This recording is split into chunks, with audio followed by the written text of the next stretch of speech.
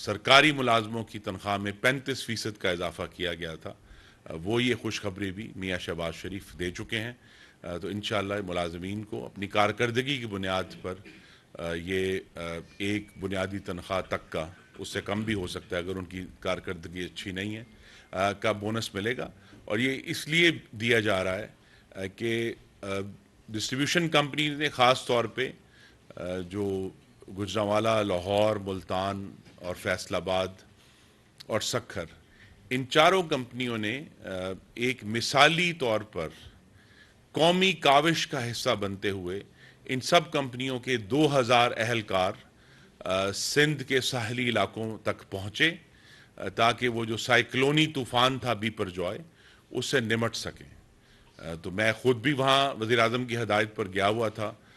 میں جھمپیر بھی گیا، حیدرآباد بھی گیا، اور پھر جو پاکستان کا آخری بڑا گرڈ سٹیشن ہے میرپور ساکرو، جو گھارو کے قریب ہے، گھارو اور ٹھٹھا کے قریب ہے، تو وہاں جا کے ہم نے جو تمام تیاری کے جو اس وقت مراحل تھے ان کو دیکھا اور مجھے بڑی خوشی ہوئی.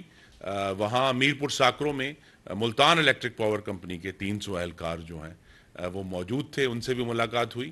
تو یہ جو قومی کاوش ہوئی ہے یہ ہم سب کے لیے ایک مثبت خبر ہے کہ پاکستان کے ایک حصے میں اگر مشکل پیدا ہو، ایک قدرتی آفت تھی، لیکن ہم سب اکٹھے ہیں اور پاکستان میں جو تمام ادارے ہیں وہ اس سے نمٹنے کے لیے ایک مشترکہ کاوش کر سکتے ہیں.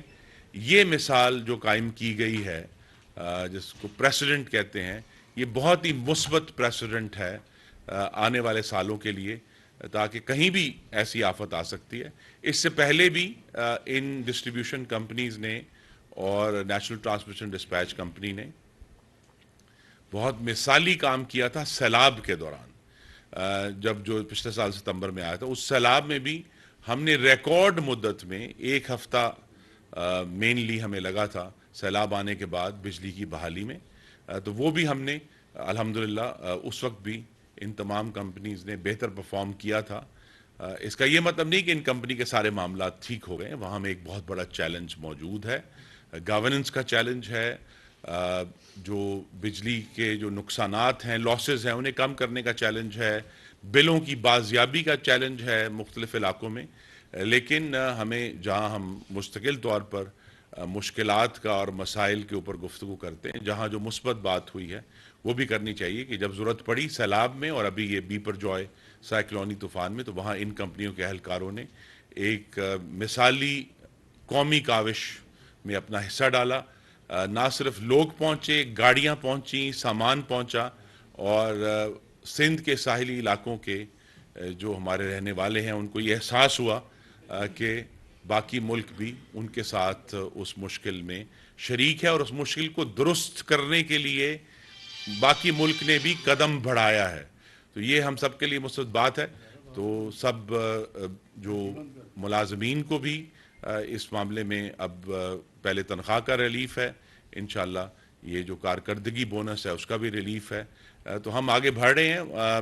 آخری بات مجھے کرنی ہے کہ آج کل کے دنوں میں چونکہ گرمی اپنے عروج پر ہے، تو پوری کمپنیاں جو ہیں وہ اس وقت الرٹ ہیں. ہمیں کچھ رکاوٹ آئی تھی بیپر جوائے کی وجہ سے، جب ہماری LNG سپلائیز رک گئی تھیں سمندر میں، چونکہ وہاں سمندری طوفان کے باعث ان کو یہ کہا گیا تھا کہ وہ گیس سپلائیز ڈاک نہ کریں کراچی میں. جو کراچی پورٹ قاسم کے 2 پلانٹس مسلم لیگ نون کے دور میں لگے تھے، تو اب وہ آہستہ آہستہ وہ جو جن شپمنٹس کو روکا گیا تھا یا ان کو موڑ دیا گیا تھا وہ اب آ رہی ہیں. تو آپ یہ دیکھیں گے کہ انشاءاللہ جو ابھی کچھ مشکلات پیدا ہوئی ہیں مختلف علاقوں میں وہ بھی آنے والے دنوں میں حل ہو جائیں گی. بہت شکریہ جی، تھینک یو ویری مچ. کوئی سوال ہے؟ چھوٹا سا جو ہے 1 بائی 1. 5000 میگا واٹ جو ہے وہ بجلی آپ بتا رہے ہیں کہ اس میں انکلوڈ کی گئی ہے. سر 2022 مارچ تک لوڈ شیڈنگ تقریباً ختم ہو چکی تھی. ٹیکسٹائل، فرنیچر، سرامکس انڈسٹری چل رہی تھی. آج انڈسٹری بھی بند ہے اور تقریباً ایک ذرائع کے مطابق 1 بلین جو یونٹ ہے وہ کم کنزیوم ہو رہے ہیں. لیکن سر لوڈ شیڈنگ اپنی انتہا کو پہنچی ہوئی ہے. کس طرح کا جی نہیں دیکھیے میں آپ سے عرض کروں گا کہ دیکھیں ہمیں یہ جو تاثرات ہیں ان کو اظہار کرنے سے پہلے حقائق دیکھ لینے چاہیے. 2022 کے آغاز تک تو کووڈ کے آثار موجود تھے. پاکستان کی جو انڈسٹریل پروڈکشن ہے وہ 2019 کے لیول تک نہیں پہنچی تھی. یہ جو پوری ڈیمانڈ ہے پاکستان کی جسے ہم کہتے ہیں کہ وہ دبی ہوئی سپریس ڈیمانڈ تھی, وہ بالآخر جو موسم گرما تھا 2022 کا اس میں ظاہر ہوئی, جس میں پاکستان کی تاریخ کی سب سے زیادہ ڈیمانڈ ابھی تک جو ہم نے دیکھی ہے 30 جون 2022 کو 30,005 میگا واٹ کی ڈیمانڈ تھی پاکستان میں. تو لہٰذا وہ جو سپریس ڈیمانڈ تھی جس کی وجہ سے ہم کہتے ہیں کہ بجلی کے حالات بہتر ہو گئے ہیں. حالات تو یہ تھے کہ پھر انہوں نے کووڈ کی وجہ سے جو فیکٹریاں بند ہوئیں, مارکیٹیں بند ہوئیں بہت عرصہ, وہ اس کی وجہ سے ضرور ریلیف تھا عام لوگوں کو, لیکن اب جب کہ مکمل طور پہ الحمدللہ اکانومی کی جو فنکشننگ ہے وہ بحال ہو چکی ہے, تو یہ ایک چیلنج ہے. لیکن میں پھر آپ کے سامنے دہرا دیتا ہوں, ہمارے پاس مہنگی بجلی بنانے کے ذرائع موجود ہیں, وہ پرانے ہیں, وہ تیل سے چلتے ہیں, اور جن کو استعمال کرنا صارفین کے بل بڑھانے کے مترادف ہے. تو لہٰذا ہماری ایک متوازی کوشش ہوتی, پیرلل ایفرٹ ہے کہ ہم نے زیادہ سے زیادہ بجلی بھی فراہم کرنی ہے, لیکن صارفین کو فیول پرائس ایڈجسٹمنٹ سے بھی بچانا ہے, جس کی وجہ سے پچھلے سال بہت مسائل پیدا ہوئے تھے. اور ابھی بھی آپ کے ہم حقائق جو ہیں ان کو ہم ویریفائی بھی کر لیتے ہیں کہ جی کیا انڈسٹری میں لوڈ شیڈنگ ہو رہی ہے نہیں ہو رہی ہے. ابھی تک تو انڈسٹری کو بجلی کی مکمل جو سپلائی ہے وہ بحال ہے.